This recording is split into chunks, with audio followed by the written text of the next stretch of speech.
Chip.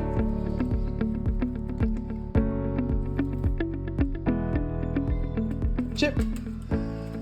Hey everyone, Zach here with the Matson Pack Dog Training. In this video, I'm going to be going over the food reward marker and how to utilize it in your training with your dog.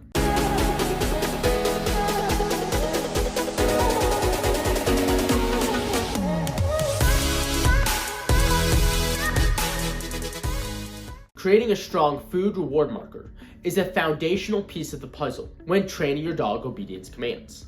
Ideally, I encourage a lot of my clients to use toys and play when rewarding their dog's behavior. However, depending on the dog or the situation, there may be times in which you have to use food in the training process. And so when doing that, I like to teach an alternate food reward marker to let the dog know when they are allowed to collect their reward. Teaching a food reward marker is very simple. To do this, simply start by saying the reward marker. In my training system, I use the word chip. After you say the reward marker, you will reach for food or treats and then present it to your dog. Now, a very key component when doing this is we want the dog to chase after the treats rather than us bring the treats to the dog.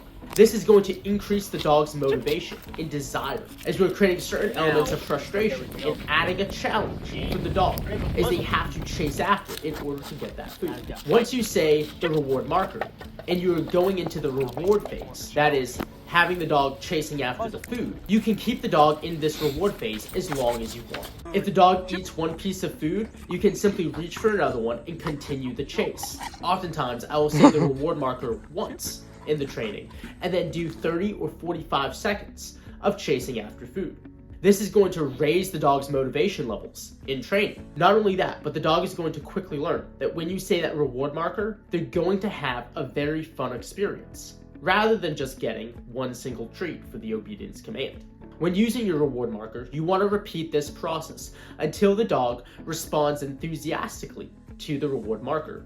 You can test this out by allowing the dog to get distracted by something in the environment, and then using the reward marker. If the dog immediately turns around and responds to that reward marker and leaves whatever distraction they're going after, that is how you know you have built a very strong reward marker with your dog. This is what we call a charged marker. And ideally, we shouldn't be doing obedience with the dog until we have a marker that is fully charged. That being said, certain situations or environments will arise where the marker may not work due to the strength or intensity of the distractions in that environment.